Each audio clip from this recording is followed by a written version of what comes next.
Share. Can you see it now, all of you? No, my presentation. Yeah, I can see it. Yes, we can. Yes, you can see Okay, it. perfect. Thank you. There you go. Okay, let's go. Thank you so much, especially to Mary Beth and Brandy for giving me this opportunity to discuss, share, and enlighten you regarding the human resource and risk manager. In short, I'll just call them HR and RM. Now, this is not something new because last year we have launched these two new key personnel in your facility. Albeit, we concentrated our efforts along with Elma, Elizabeth, and Elena only to your HR and RM. And so therefore, the DSD and the payroll, and as well as the administrator, were not part of it.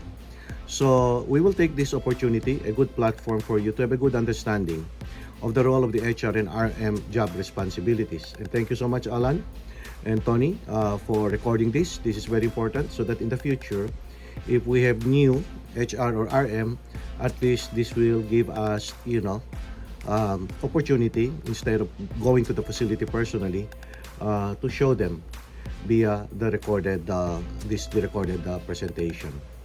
So that's the title of my presentation, and let's move forward with this. So what are the three key objectives of my presentation? One, of course, is to clearly delineate the line of functions, the job responsibilities by, between, and among the following key personnel: the DSD, the payroll, HR, and RM. And there are some buildings where we have a combo, a hybrid. Okay, they exercise both role, HR and RM. But there are also facilities where the administrator opted to have two separate people or employees that will handle HR and RM, so that we will not have any confusion as to their role. So this is very important, my presentation, so that at least, especially the administrator, should know that they have two key administrative support services when it comes to job responsibilities, which I'm going to share with you in later. And two, and this is very important. This is the reason why, the rationale why Mary Beth, our Chief Operating Officer, decided to have the HR and RM. Understand, in most of the nursing homes that in California or around the nation, they don't have HR and RM. Basically, it's the DSD. So the DSD in the past, for years, I've been in the company for 23, going to 24 years, the tasks of the HR and RM are being handled by the DSD. So this is a great relief to all of the DSDs because it will free up your HR and RM tasks. And so therefore, it will be the HR and RM who is going to handle the tasks that you used to exercise, or the tasks that you used to execute. So that you will, and this is the reason why Aningala and the clinical, Joe Barce, the team said that, Joey, this is the best. So that at least the DSD, because we are now in an environment, we are extremely highly regulated, the competency check, the clinical training, so that the DSD now can concentrate on your task in the clinical aspects. And not only that, because of the shortage of staffing and the requirements that we have to maintain the DHPPD. Okay? So at least you can concentrate in that regard. And not only that, to closely monitor. We have lawsuits in some of our facilities. And of course, part of that, regarding the performance, the competence of our CNA somehow comes into play. So it is now your role. You can concentrate. Forget about the HR and RM task because you now have the HR and RM. So you will now concentrate in this regard. Albeit also, in the general orientation, which is part of the survey process, you will still be in our office, risk management, will still be involved part of the general orientation because it's 2 days. So the first day, and that is why we have Elizabeth, one of my staff, who is now considered to be as my DSD supervisor, advisor rather, that will help you, that will assist you, that will make herself available in the event you need her. Of course, she's going to conduct mock inspection in that regard. And finally, the objectives is to institutionalize the role of the HR and RM in your company's organization. And so, if we are going to institutionalize the role of the HR and RM, this is how it looks like. So, glaringly, the HR and the RM are not department heads. That's the one. Number two, they are not supervisors. They hold key administrative position and they get their orders or their instructions from the administrator, not from any of the department heads. If they're going to deal with all of the department heads, it is because the administrator has perhaps tasked them to do this, to do that, but that should run along the lines of their specific job descriptions. Now, talking about job descriptions, we have already formulated, presented, and explained, and trained, and orient all of your HR and RM last year. But the reason why we need to have this because of the objectives that I presented to you, so that we will have a clear delineation, clear lines of functions by and among yourselves. So that is how it looks like in your organizational structure. Now let's dive in immediately into the job descriptions of the risk manager. A snapshot. So you can see here, there are 15. So it's not an easy job. It's not an easy job. And all of these 15 responsibilities of the risk managers used to be the job of the DSD. And all of these 15 job responsibilities of job tasks that they have, each one of them has a program. Each one of them has policies and procedure. And not only that, including appropriate forms. Now, if you're going to ask me, the risk manager, Joey, show me the program, show me the policies and procedure and the forms.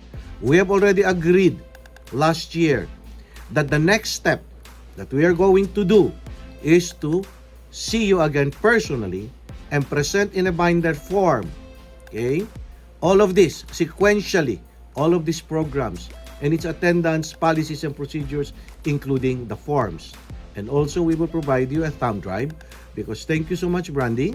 All of you, you have your own computers and you have all the pertinent software that would help you execute your job efficiently and competently. So all of these job responsibilities, starting with the Injury Illness Prevention Program or the INIPP. Number 2, your task is to handle also the Early Return to Work Program. Number 3, the Sleep Resistant Footwear Program, also known as the Shoes for Cruise. Number 4, Safe Resident Handling and Movement Program or the Smooth Moves or the No Lift Minimal Lift. We have that. But for some reasons, because the DSD are so busy, so we want the RM to get themselves involved in assisting the DSD regarding the trainings of our CNAs. Because most of the injuries that we have, the number one loss drivers, that's the term that we use in workers' comp, are due to lifting. And so RM will be part in that area where they're going to assist the DSD in training them. Number 5, it is not only compliance for the employees. We also incentivize them. And your facility has the Employee Safety Incentive Program. And this will be handled by the risk manager. Discuss later. Number 6, we have the Pinnacle Retain Program. Thank you so much, Maribeth. Because as you know, the turnover rates in all of our client facilities is somewhat high, especially as a result of the COVID. And so there is a reason why we need to have this platform. It has to be functional. It has to be actively managed by your risk manager, which I'm going to explain shortly later. The beauty of having this retain program. Number 7, they will handle the fleet safety program. And you're going to ask me, what is that fleet safety program? My friends, this pertains to our driver. Along with Lucky Lipa, in your application for the auto policy, it is me who answers all of those questions before an insurance company is going to provide coverage. And always, number 1 question, do you have a fleet safety program? And my response is, yes, we do have a fleet safety program. So that's why all of our client facilities, you have that. And who's going to handle it? It will be your risk manager. Number 8, they will manage and enforce the drug and alcohol use policy. Number 9, OSHA-related programs. This is not only confined to the ATD exposure control plan or the N95 testing. There is more to that, which I'm going to explain shortly later. Number 10, they will handle the general liability incidents. To refresh your memory, this pertains to visitors, guests, and invitees when they are in our property. And if there is an incident, and most of them are due to injuries in the parking lot, or slip, trip, and fall inside your building, and who is the go-to guy? It will be your risk manager. Number 11, property damage. God forbid, if your building will be, will end up with a damage as a result of a car crashing into your building, or perhaps as a result of the winter storm that we have, the flood that you might have in your area, and your building got damaged, who's going to attend to that? It is your risk manager. When I say attend to that, does not mean that they will be the head. It will still be the administrator. But the investigation, the documentation, including auto accident, will be handled by your risk manager. Why? Because we have to report it to your insurance carrier.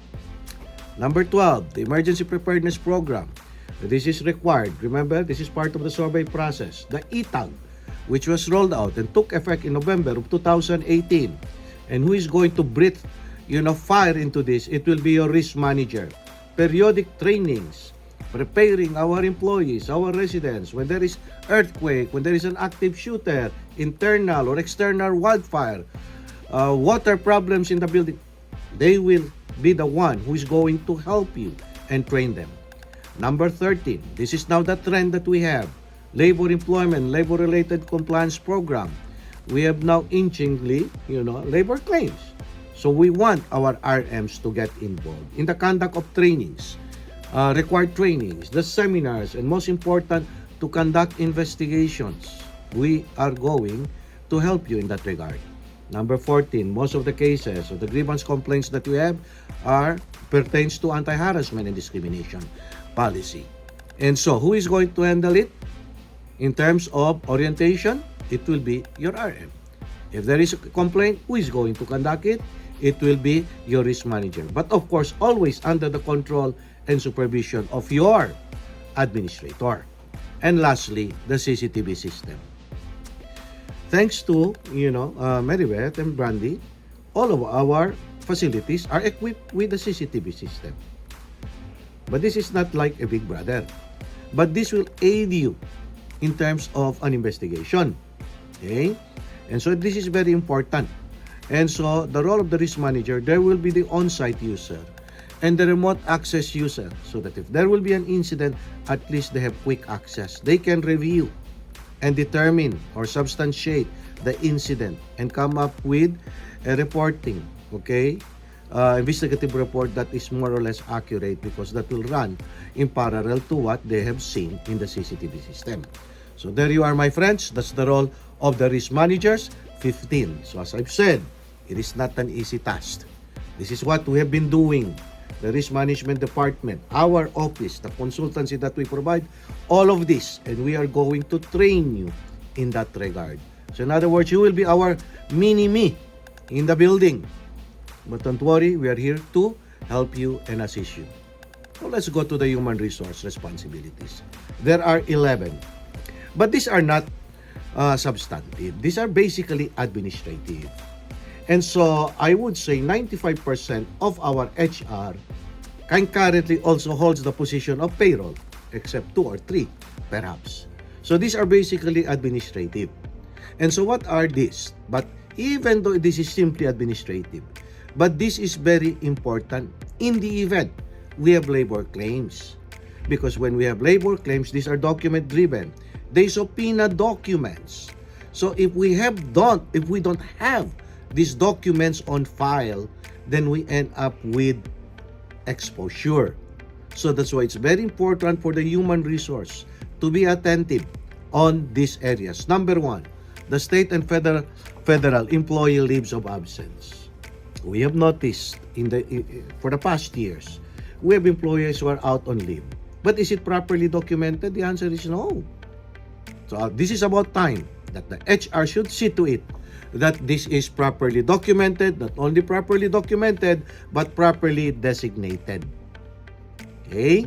and they are eligible in terms of length of employment, in terms of the qualifying conditions.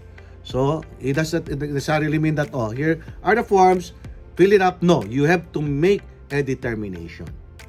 Number 2, company's benefits. We want it to be accurate. We want it to be on time, including COBRA for those employees that got separated from employment. Are they properly documented? Is it in their personal file? How about number 3, EDD unemployment and disability claims? Who is going to answer it? It's not our office anymore. We will just review your responses. You will be the one who is going to respond the EDD unemployment benefit claim and disability claims.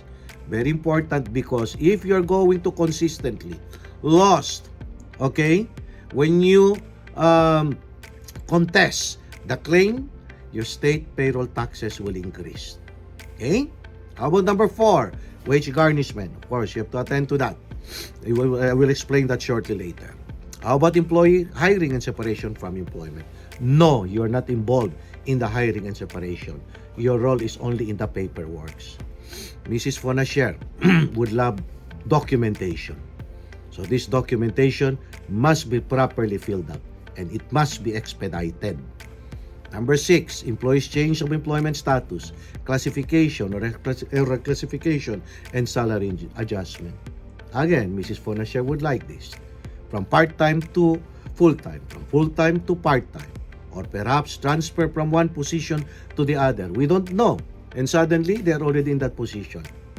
And you'll be the one, the HR, who is going to see to it that this is accurately, properly documented, and sent on time to your counterpart in Unified Care Services.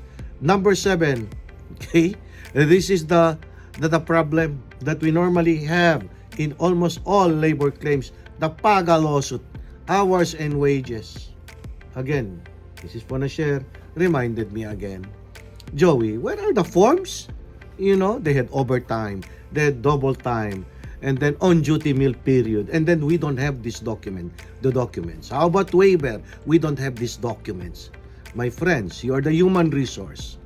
You have to see to it, and you work in tandem with your payroll. You have to see to it that before you're going to transmit to Unified Care Services, that all of these are attached to their timesheet. Because once there's a lawsuit, okay, our lawyers will request the attachment. So this is very important. How about employees' request of personal file and timesheets? Okay, we have 30 days for personal file. We have 21 days for pay stubs and timesheets. And of course, you're going to be part of this. You see to it that the proper form has been filled up. And then you're going to coordinate with the payroll. Number 9, you're not part of the Shoes for Cruise, but your role is to simply facilitate the invoices, which will be provided to you and properly initialed by the risk manager. Number 10, the Employee Safety Incentive Program. That is the job of the RM, but for purposes of facilitating the payment, whoever is the winner of the Safety Pays Bingo, you will be the one who is going to work on it and give it to the AP. Number 11, the Pinnacle's Employee Retained Survey. All of these are driven by data. So every 1st and every 15th, and you have been trained in that regard. Thank you so much. You have already set the first batch of those data to retain. And you're going to have your users training, I guess, next week. Okay? So in a snapshot, this is the job of the HR. So let's move forward. We'll go to some specifics. Now with the HR, the INIPP is not an ordinary program. It is required by the state, by the federal government. If there is a health and safety inspector that will come into your building, the first question is, do you have an INIPP? My friends, if you don't have, big time, you will end up with a huge citation. And who is going to handle this? Of course, it's the administrator, but the one primarily that's going to see to it that we have this in place and being made available to the employees and where they are located, it's the risk manager. In short, you are the safety manager. And so therefore, in the general orientation, your role is to conduct all newly hired employees regarding the program. It will only take you 2 minutes or 3 minutes. Tops, you're done. And not only that, because of the injuries that we have in our building, we want to mitigate, we want to minimize. You will be part of the basic safety orientation as to proper body mechanics, lifting, okay, pushing, shoving, etc. That is very important. And then of course, you're going to manage all first aid injury and illnesses, and including workers' comp claims. And most important, and this has been in hibernation as a result of the COVID that we had, it is about time for you to jumpstart. And who is going to be the lead person, who is going to coordinate and to see to it, to shepherd that the safety committee is vibrant and functional, it will be the risk manager. It could be a monthly, it could be quarterly, it depends on the administrator. And you'll be the one to help the administrator in coming up with the agenda. And most important, the minutes of the meeting. Health and safety inspector, you can have your INIPP, you can show it to them, but they're going to ask you, do you convene, do you meet, meaning your safety committee? Yes. Next question, do you have a copy of the minutes? My friends, if you don't have it, you're dead. Okay? And then not only that, you're going to conduct periodic hazard identification and hazard assessment, because the OSHA mandate is to see to it that all of our employees are safe from any or all forms of hazards. So your role is to identify. And then if you identify, you don't just talk. You are going to correct. And then, in that regard, you're going to conduct relevant and necessary safety in services. Next, early return to work program. You know, my friends, what is this? Because if we don't allow employees, we view employees who are injured, okay? We'll start with the injured worker. Not allowing them to return back to work because they got injured, because we have that negative perception. I'll tell you, automatically it will end up with the workers' comp claims. And we don't want workers' comp claims. On an average, one claim is $75,000. So that's why we have to do our best, if it's possible, practicable, and it will not cause burden, okay, to that particular department. The role of the risk manager is to coordinate with a particular department head whether this employee, the injured worker, can be reasonably accommodated. How about those with non-industrial injury? Perhaps they were involved in a motor vehicular accident. They've been released back to work. Okay? So that is also the role of the risk manager. You cannot just close your door. No, we cannot, because this is non-industrial. My friends, you will end up with disability discrimination under the American with Disabilities Act. So that is your job. Okay, let's move forward. How about the sleep-resistant footwear program, Shoes for Cruise? Now this one, in the past, before we had this program, because we had this already for about 11 or 12 years, this was as a result of AIG's loss control consultant, because one of the top 5 lost drivers was a result of the slip, trip, and fall. My friends, ladies and gentlemen, ever since we had this program, no more the slip and fall out of the picture. Kudos to the Shoes for Cruise. Yes, it is an investment. It is subsidized. One building, one pair of shoes, okay? A big building only spends around $3,000 something with a subsidy of $40. You cannot see the picture, my friends. Because with one injury alone with workers' comp, again, it's $75,000. So this is a very good program. And RM, your role is in the new employee orientation. We have a policy and procedure regarding this. You are going to introduce stops. 2 minutes, done. And you're going to assist all of them, the newly hired employees, how to order and place. And if they are not, satisfied with the style or perhaps the size, it's too tight, then teach them how to return. All of these are not being done manual. All of these are electronic. Internet. Just link, and your role is to train them on how to order and how to retain. And you're going to enforce the policy.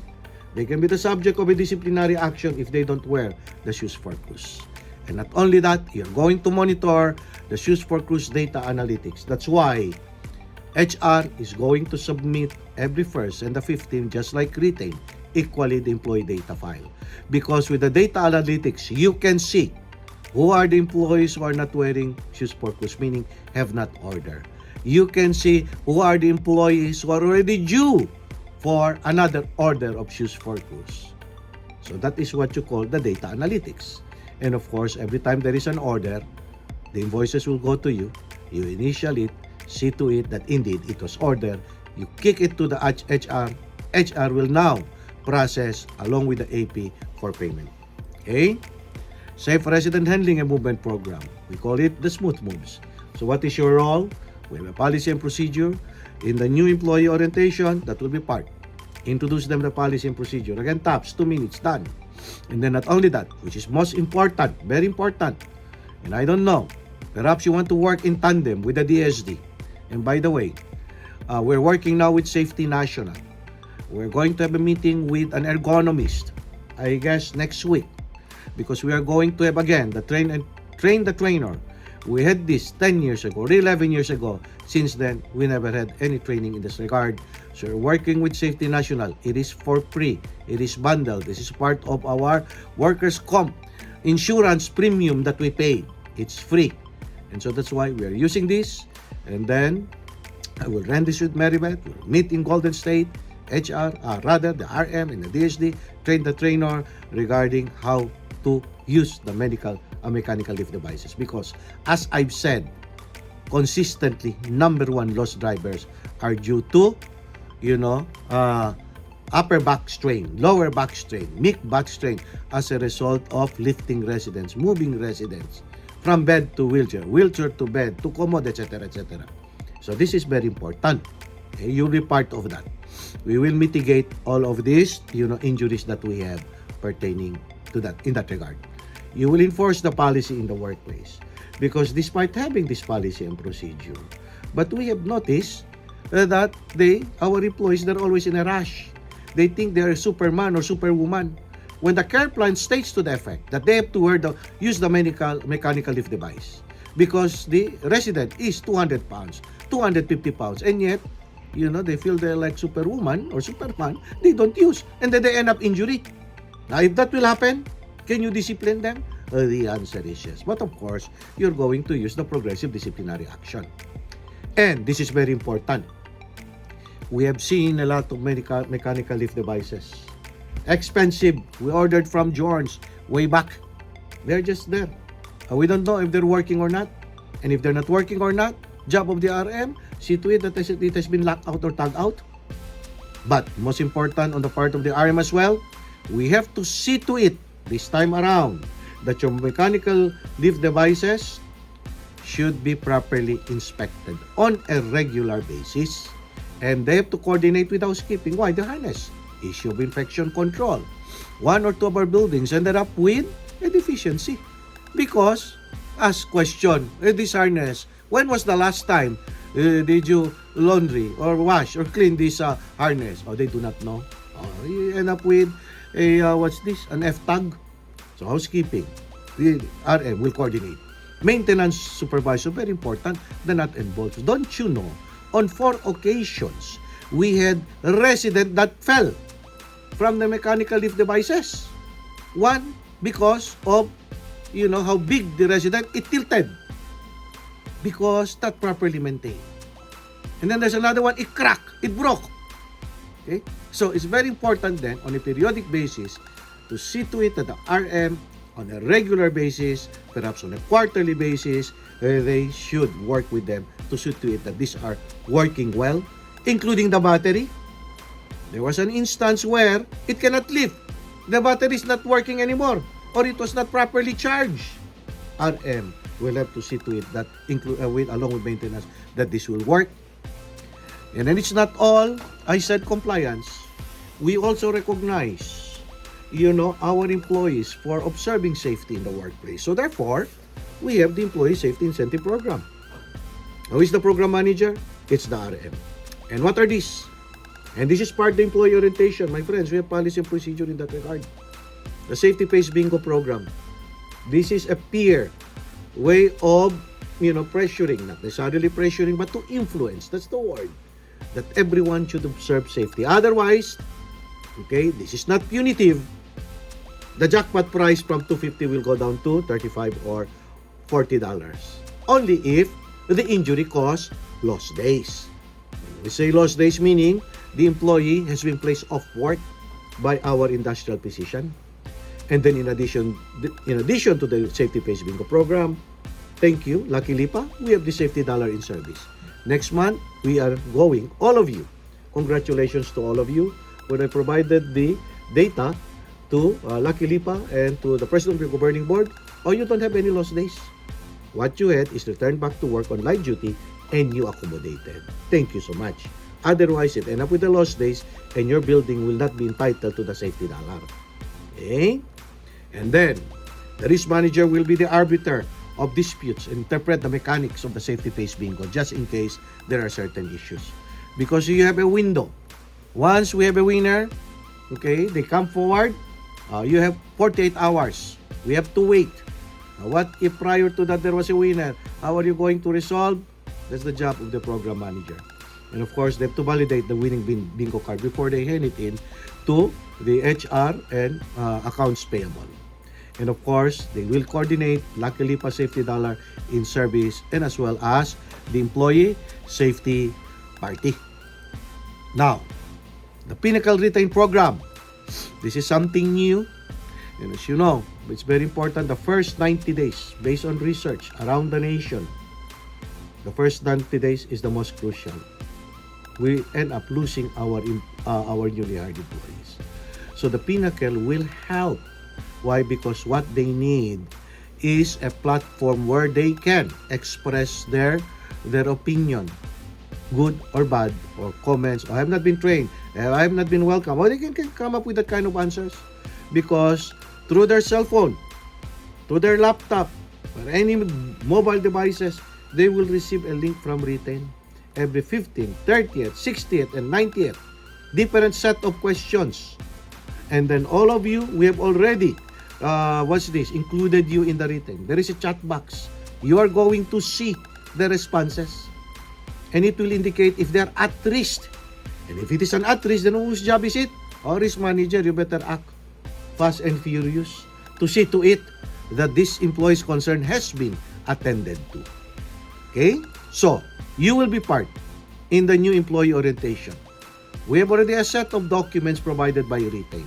The new hire packet, voluntary termination paperwork. In other words, if they decided eventually to resign, but terminated, no, they will come up with negative responses definitely. There is a paperwork for that because they will still be given the opportunity. This is like an exit conference. Administrators, department heads, I don't think so you're doing an exit conference. But this platform will give them the opportunity to have an exit conference. And we'll see what will be the responses. Engagement and follow-up surveys for all those current employees. Because basically, this is confined to newly hired employees. However, all current employees anonymously, every year, they will also be given, but not all. Perhaps 25 or 30% of employees will be given the opportunity to respond to certain survey. And then, you are going to get the email address, the phone number of the newly hired employees, and give that to the HR. Why? How could they access if we don't have the email address of this employee and their phone number? Because the only way to link the Retain to them is through email and to their phone. So you have to see to it that this information will be given to the HR. HR every 1st and 15th is going to upload it in the FileZilla, and it goes directly to Retain, and Retain will populate each one of your location. And you can see the birthday, would you imagine? Wherever you are, whether you're on vacation, you know how many employees have been hired, who were recently hired. You will know who are your employees who will celebrate their birthday today, or tomorrow, or yesterday. And you will know your employees, their anniversary date, how many years they've been in the company. My friends, they've been a non-entity for years. No one recognized them, but with the Retain, the role of the risk manager, in case by default you fail to greet them happy birthday or greet them their milestone, the risk manager will be the one who's going to do it for you. Now, if you're an ordinary employee, you're going to get birthday greetings or congratulations for your loyalty serving the company for 10 years, 11 years. If you're an ordinary employee, how would you feel? You feel elated. You feel that you're being valued. So this Retain will help. Okay? So manage the Retain generate profile card. There will be generate profile card. If you will see it, it's because there is no email address, there is no phone number. That's why it's very important. See it. Greet happy birthday, anniversary milestone. And most important to us, attend personally to at-risk employees comments. See? This is every day, by the way. You receive, okay, daily news feed. You click on it, and then everything will show. Fleet safety program. You're the program manager. We'll see to it that all of our vehicles are safe. So that's why all newly hired driver, including current driver, you will introduce the fleet safety program, the policy and procedure. And not only that, through our office, you run the MVR. MVR stands for Motor Vehicular Reports. We have to do it because otherwise, if we allow a driver to drive and then there are certain restrictions or his license has been suspended, my friends, we end up with a serious problem.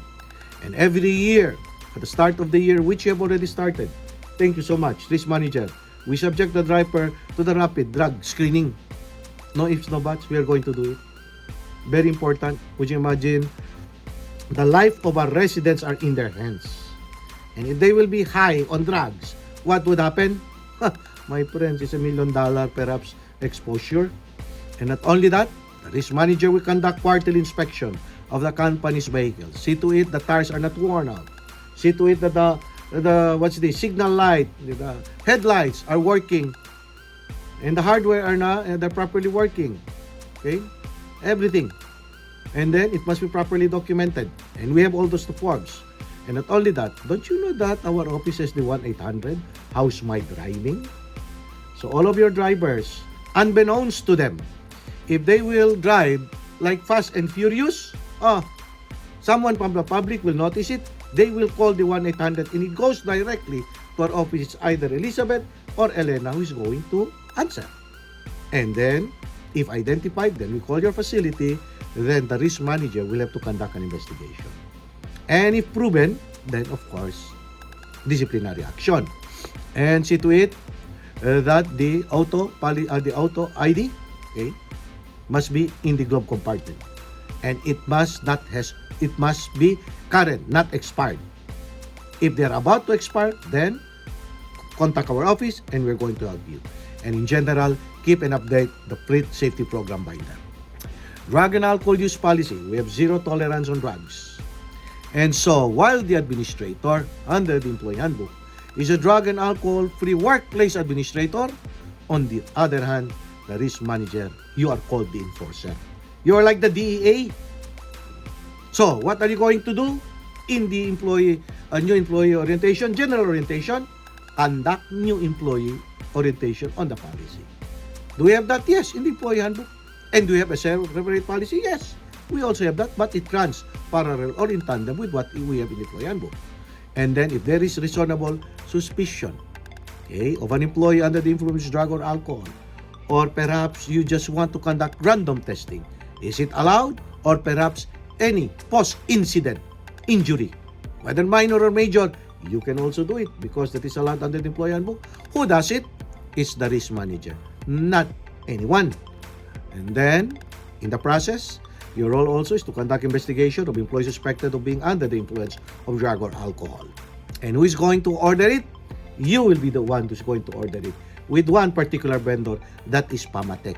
So you see to it that one set consisting of 25 units for drug and alcohol not much, you must have it available so that you can subject them immediately to drug screening. And that is your job. OSHA-related programs, you are the program manager.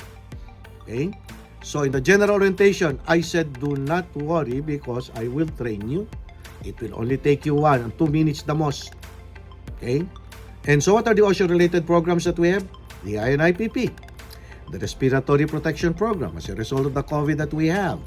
But even without the COVID, still, because it's not only COVID, any airborne type of illnesses, respiratory protection program, we must have it. Do we have it? The answer is yes. CalOSHA, ATD Exposure Control Plan, you'll be the one to enforce it. And also the Workplace Violence Prevention Program. So all of these 4, we have it.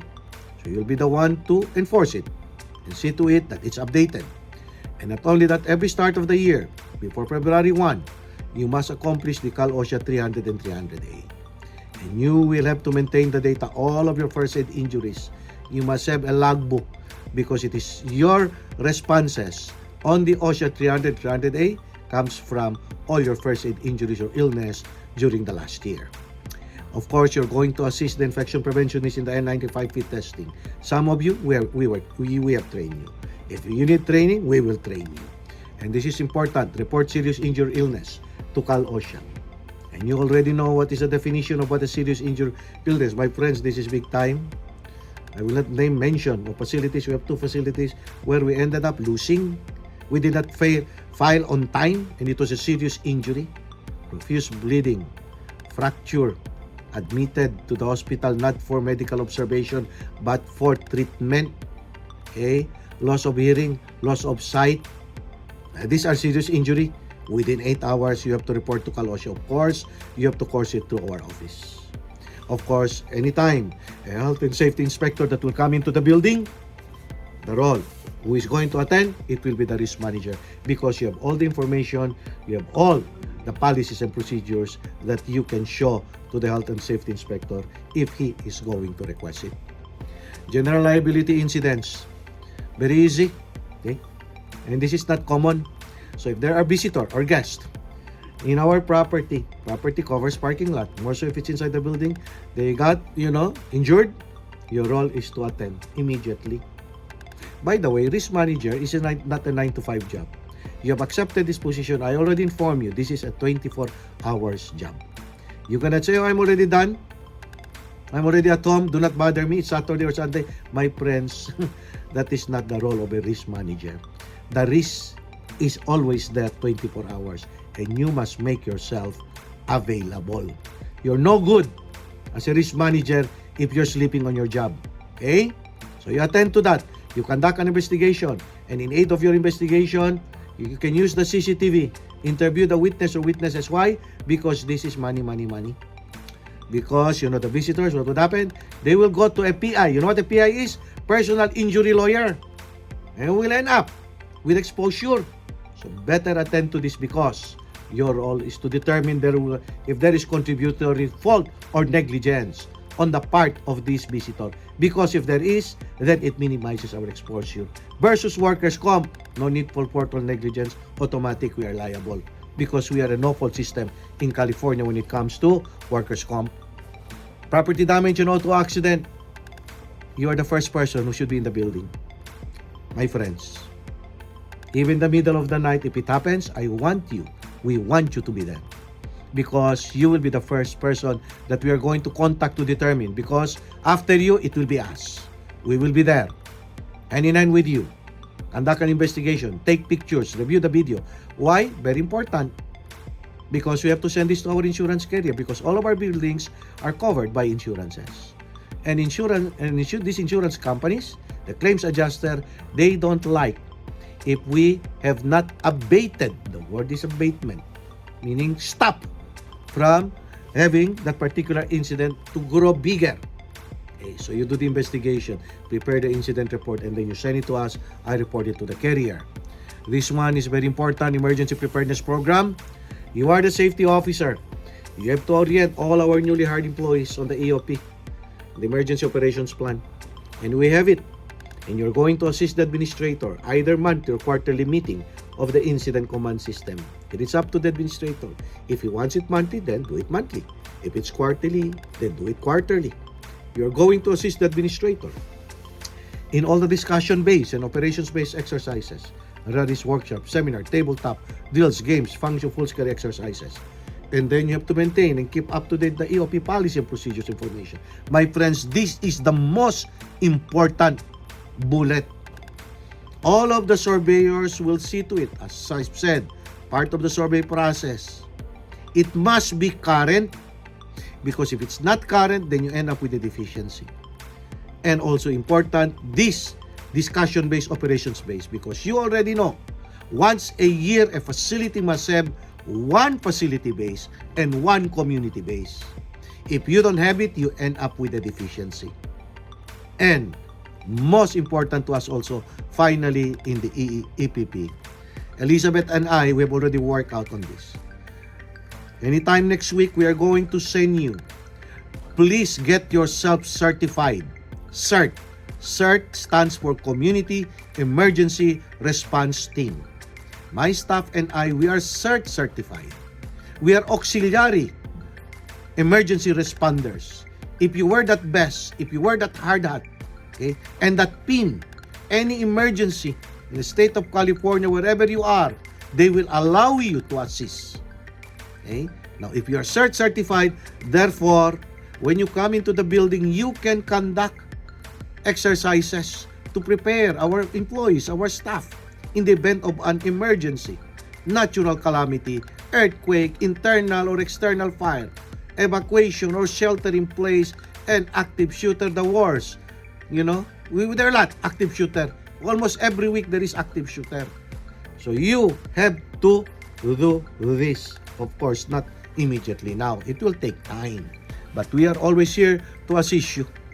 Okay, labor employment, labor law related compliance program. You have to see to it that our state and federal labor required posters are current. I'm sorry, they're not current because we have a new insurance broker. In the past, we have Poms and Associates, automatic.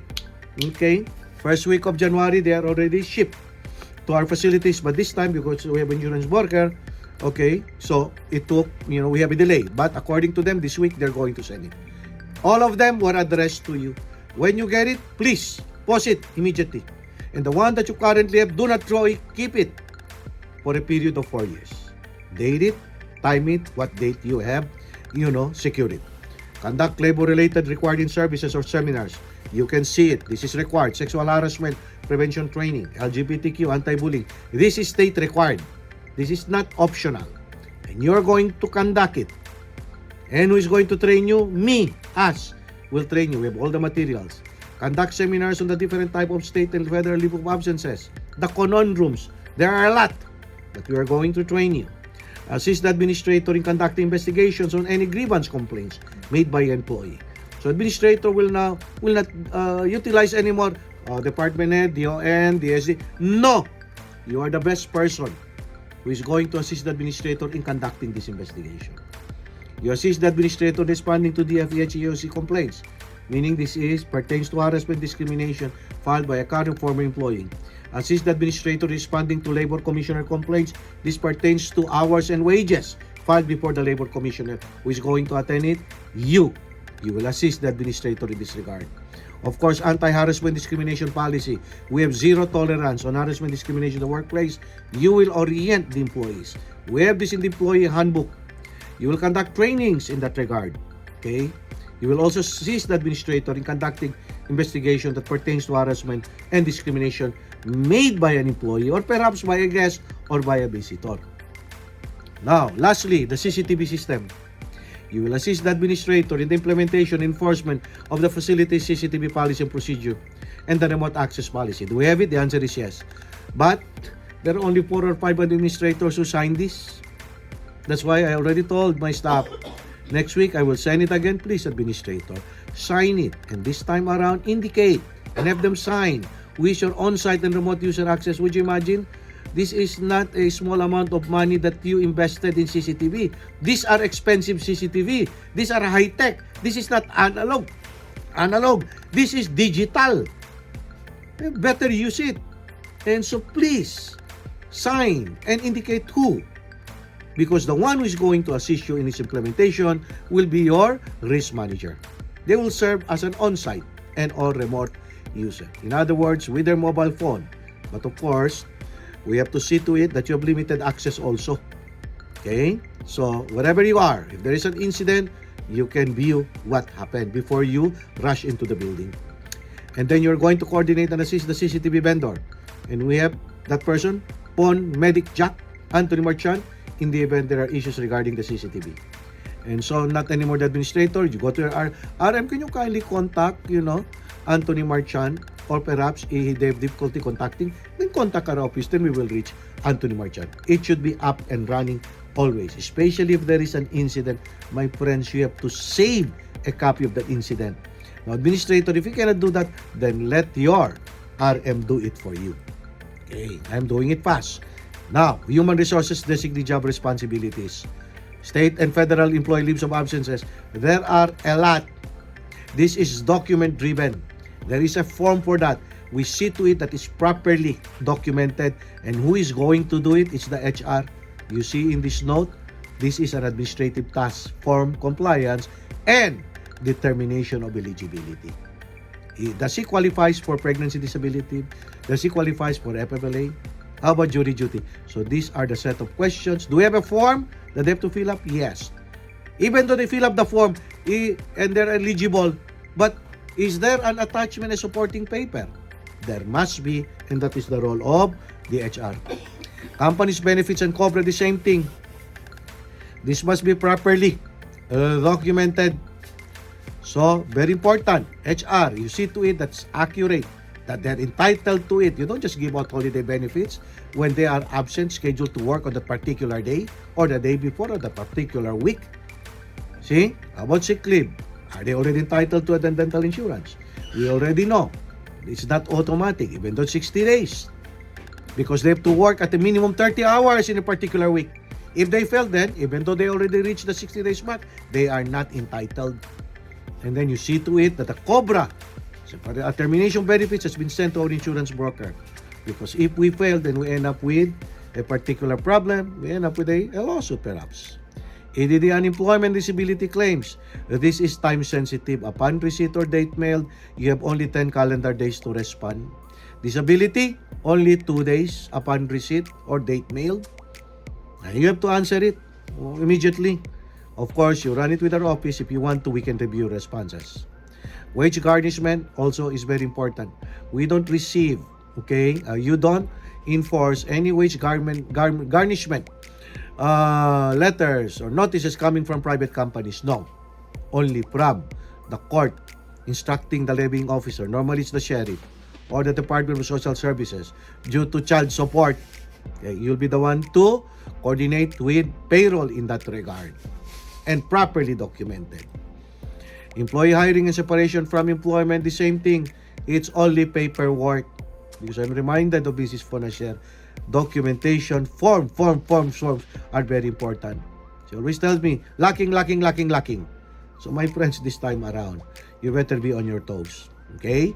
We need to have all of these forms in place. And we are going to provide you these forms. I'm going to explain you how to fill up these forms. Same thing with change of employment status, from full-time to part-time, part-time to full-time. We have employees hired part-time and yet working full-time. We have employees full-time and yet working part-time. What is that? You see? So it must be accurate. And who is going to do that? You, HR. You have to help the administrator, remind the administrator regarding this and come up with the necessary changes. And also, the secondary job employment agreement.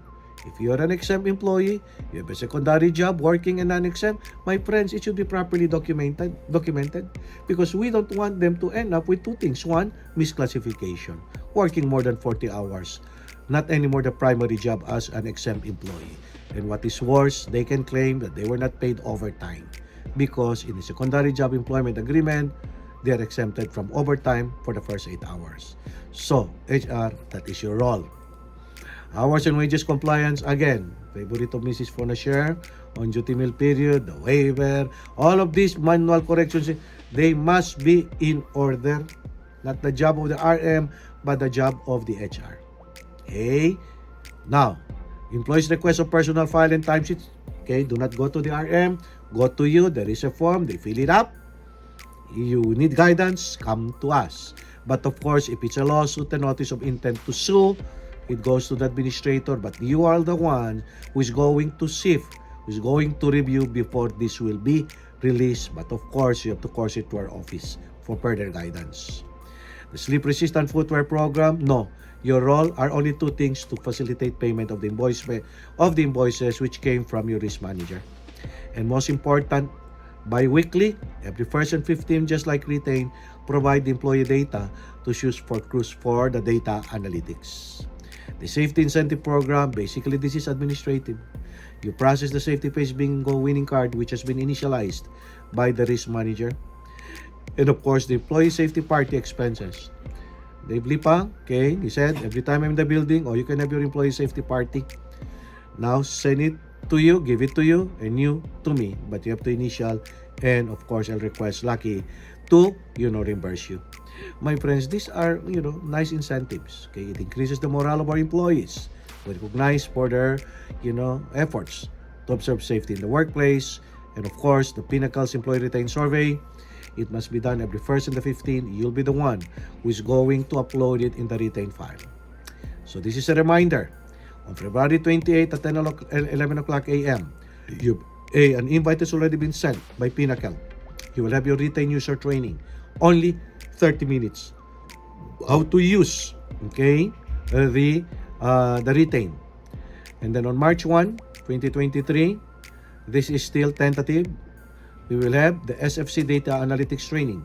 How to upload, how to fill up those forms. On March 9, 1 o'clock p.m., you will have your Safety National Map user training demo. My friends, we don't have video in the facilities anymore. They're already Jurassic.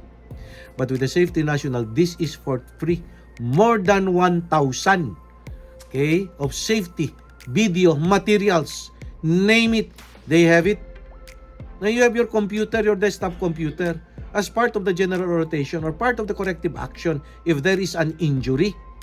Now you can show them, and at the end of that show, there is a quiz that will be generated. So they cannot sleep. If they sleep, their answer is wrong. And you'll tell them, repeat, watch again, until you're going to come up with a 90% correct answers. So you will be trained on how to access this map user. Now, finally, St. Andrew Cell Care, up to now, we don't have an HR and RM. Temporarily, we have Ivan. Hopefully, in the near future, we will have one. For Harbor, we have HR, but we don't have RM. Understandable? Because, the lady that we train, she was promoted to social services. But hopefully, Angie is listening. Please give us one so that we can have everyone, our building, institutionalize the RM. Now, this is my final words. I love to do this, my friends. Your position is not ordinary. Okay? We expect you to be a model employee. So what is a model employee? Just read. A model employee means you have a specific purpose to outperform. Okay? To rise above the minimum expectations of the job. I set out to you your job responsibilities. Go beyond. Beyond. Okay? And when you do that, you add value to your employer. And you cement the position as an invaluable member of the team. Meaning you play a major role. Okay? So you have to go beyond what is expected of you. And practice always what you preach. You say, observe safety. And here you are, you're wearing a stiletto. You're wearing a high-heeled shoes. Okay? So how could you enforce safety in the workplace? Okay? And then you say, do not take drugs because, and then you're taking drugs. Very simple as that. Perhaps you don't, and I'll use drugs. So practice what you preach. If you preach about goodness, then do not do that is bad. Right? Bring dignity to your position. That is very important. One of them is dress well. Okay? Because you are important. A key person. The quality or state of being worthy of esteem or respected. My friends, respect cannot be bought. You cannot buy respect. It has to be earned. So you mean what you say. You stand by your principles. You stand by your values. That is very important in risk management. And of course, in HR. The number one resources in the company is human resource. And the role of the risk manager is to see to it, is to avoid, eliminate, cancel out any forms of risk in the facility. That is your role. Okay? Now, last two. Attitude is more important than your intelligence and achievements. I remember, Mr. David, when I applied in this company, he said, I don't need lawyers in the company. Okay, that's what he said. And I said, that's fine, Mr. David. I know he was just testing regarding my attitude. Mr. David said, I can buy the most intelligent, the most brightest person. But if he is flamboyant, he always brag, and he's lazy, he picks what he wants to do, and always rationalizing, being always philosophical. I would rather get one person who is below average but has the enthusiasm, the passion, and the love to do the job. I would rather get that person. And I want you, we expect you to be that person. You don't have to be the most intelligent, RMs and HR. Attitude is very important. Attitude. And can I determine whether you have a good or bad attitude? Yes, I can. In the course of, of your performance, I can determine that. So very most important, attitude is exercise humility. So when you exercise your humility, you recognize your own shortcomings and limitations. What is the antonym of that? Arrogance. You don't accept failure. You don't accept from your supervisor that you did wrong. You defend yourself. My friends, just keep your mouth shut and say, I am sorry. That is most important. When you say, I'm sorry, then you exercise humility. But you mean it. Okay? And then, most important, appreciate other strengths. Giving credit where it is due. Yes. If someone is doing good, tell them you're doing a good job. That's very important. Do not, claim everything that is because of you. Everyone becomes better if you're going to acknowledge their value in this company, what they have done to the company. Remember, your role is human resources.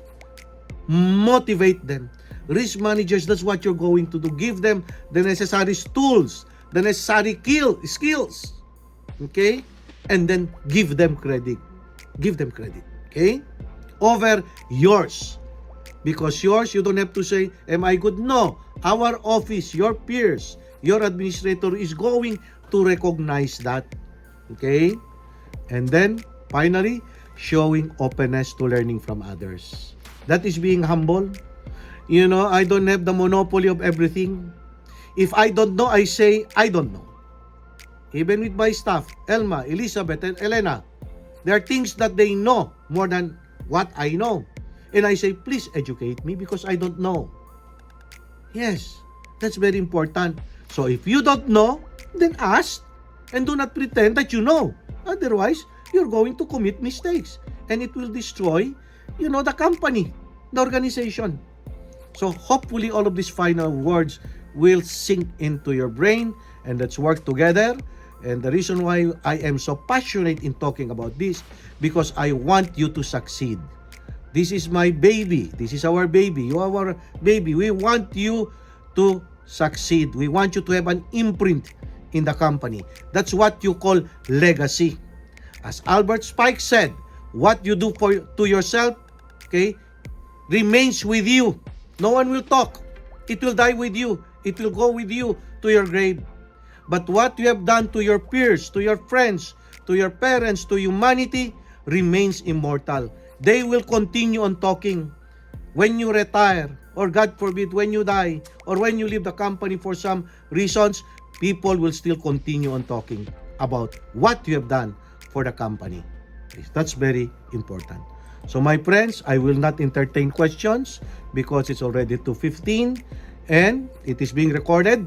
So we are going to send it to you. I request Alan to send it to me and we're going to send it to you. Please keep it so that you will be reminded always what are your job descriptions. And not only that, I also provided you the materials. Please keep it. Use that as a form of reference just in case your memory failed you after 3 months. Oops, oh, this is the job of the HR. This is the job of the RM. Thank you so much for your time. Thank you. Stop share. How come I cannot stop? Okay. Thank you. Thank you. Thank you. And that's it. Thank you, Joey. Thank you. Thank you so much. Thank you. Thank you. Thank you. Bye. Bye. Bye. Thank you. Bye. Bye.